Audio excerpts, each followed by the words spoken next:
Among them is Tano, Kuba's youngest son, a curious and energetic infant with wide, intelligent eyes. He clings to his mother's back, occasionally daring to crawl onto the ground, his tiny hands grasping at fallen leaves and twigs. He watches his father with fascination, mimicking his every movement, beating his small fists against his chest in an attempt to imitate Kuba's mighty display. Kuba notices and lets out a low, amused rumble, acknowledging his son's attempt at dominance. One day, Tano will have to learn the ways of leadership, but for now, he is safe under his father's watchful gaze. The jungle is more than just their home. It is their lifeblood, their sanctuary.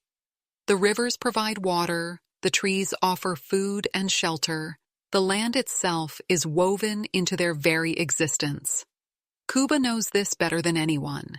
He has led his troop through seasons of abundance and times of scarcity, always ensuring that they survive.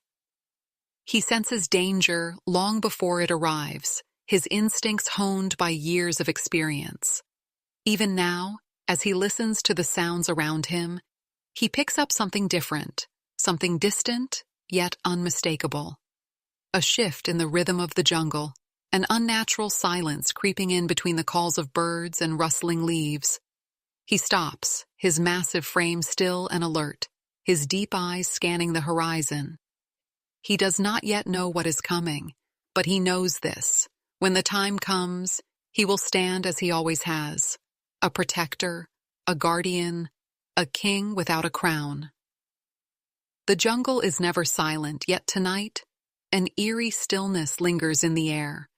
The usual chorus of insects hums softer. The distant calls of nocturnal birds seem hesitant, as if the forest itself is holding its breath. Kuba senses it before he sees it.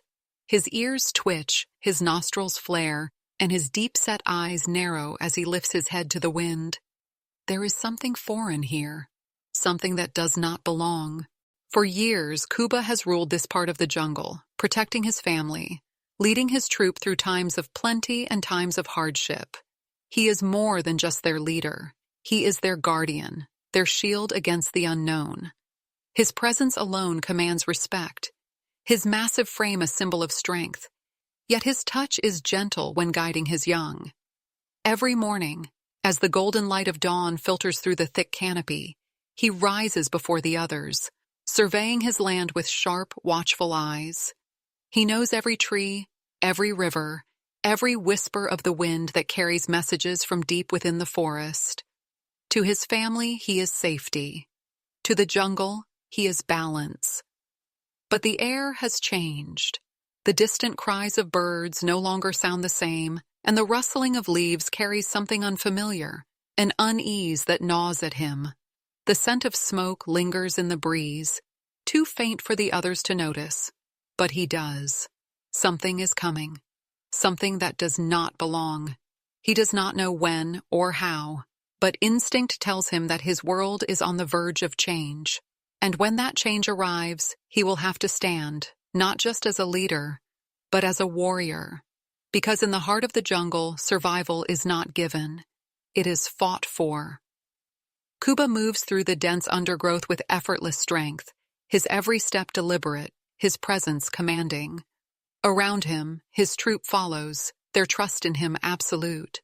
The young ones play, tumbling over each other in the soft earth, their laughter-like calls echoing through the jungle.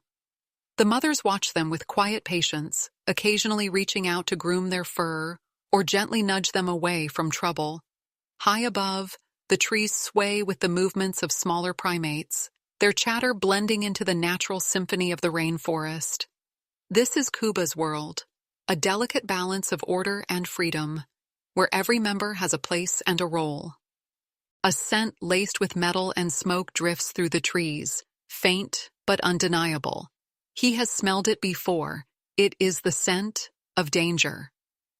Beyond the thick foliage, past the rivers and towering trees, something stirs. The distant rumble of engines, the sharp crack of splintering wood. Kuba does not yet know the cause, but he knows the effect. The land trembles beneath his feet, not from the shifting of the earth, but from the invasion of something unnatural. He moves forward cautiously, his muscles coiled with tension, his troop falling into a hushed stillness behind him.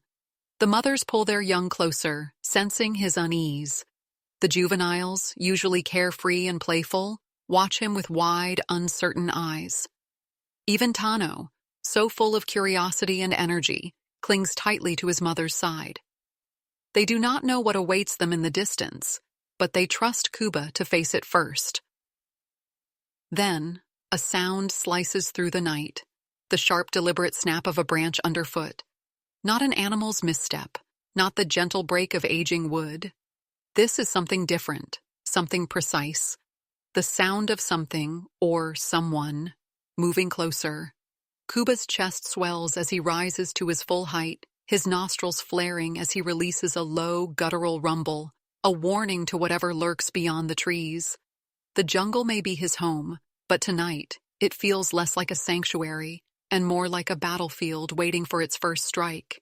He does not know what is coming. He only knows that when it arrives, he will be ready. The night erupts in chaos. A sudden rustling in the bushes, the glint of something metallic beneath the moonlight, then shouts. Human voices, foreign, sharp, and filled with urgency. Before the troop can react, a loud crack splits the air.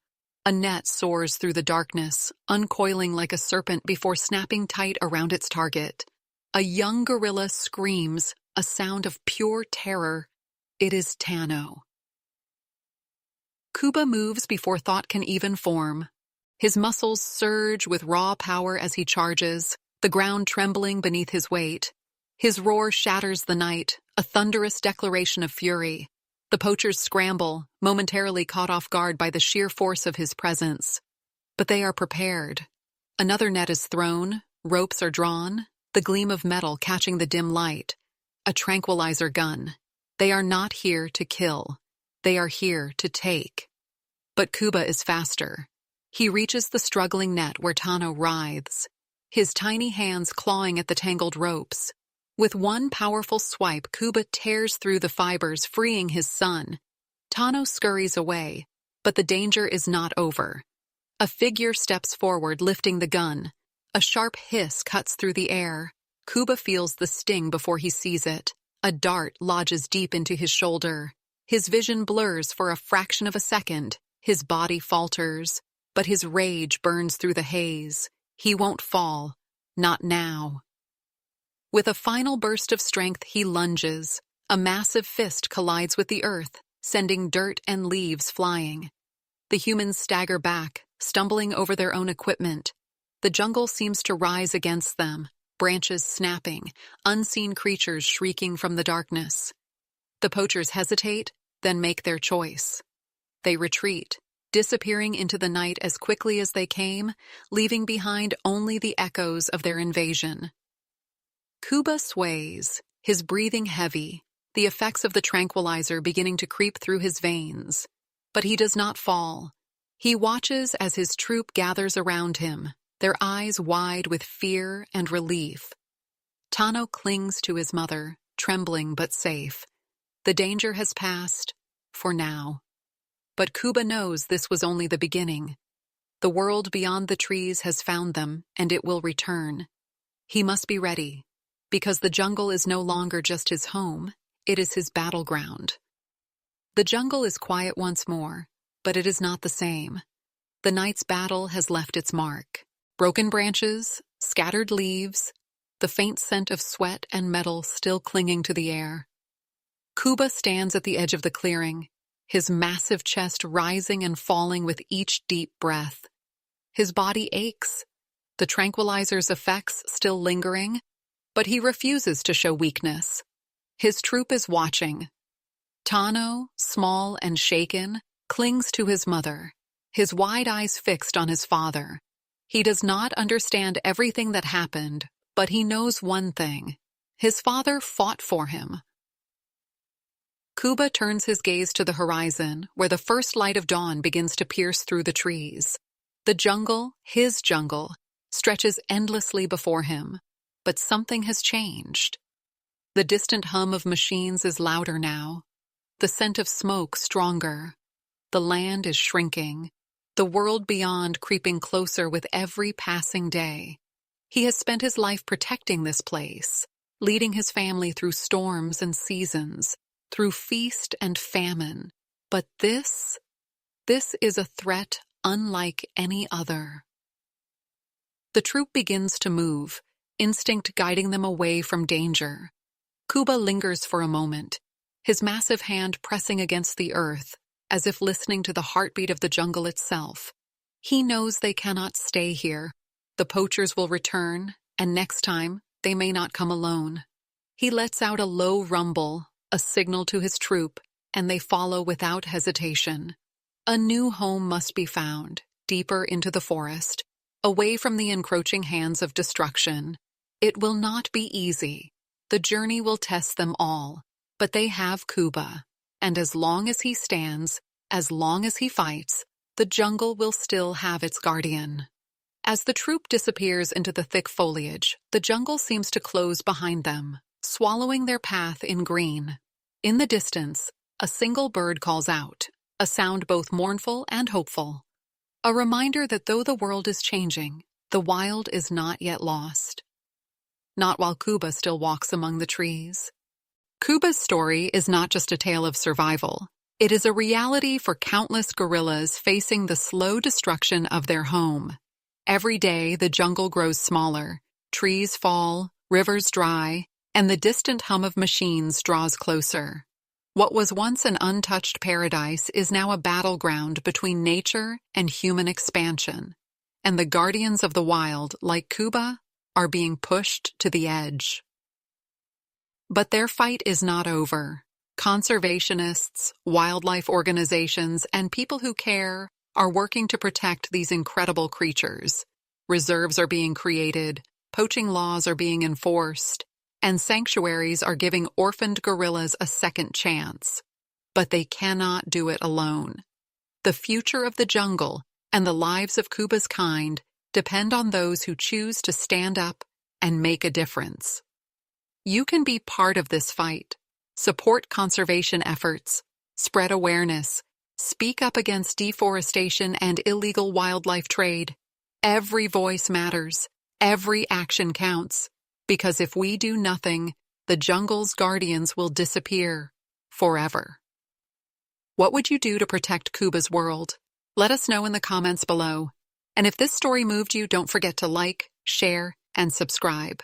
Together, we can make sure the jungle never loses its guardian.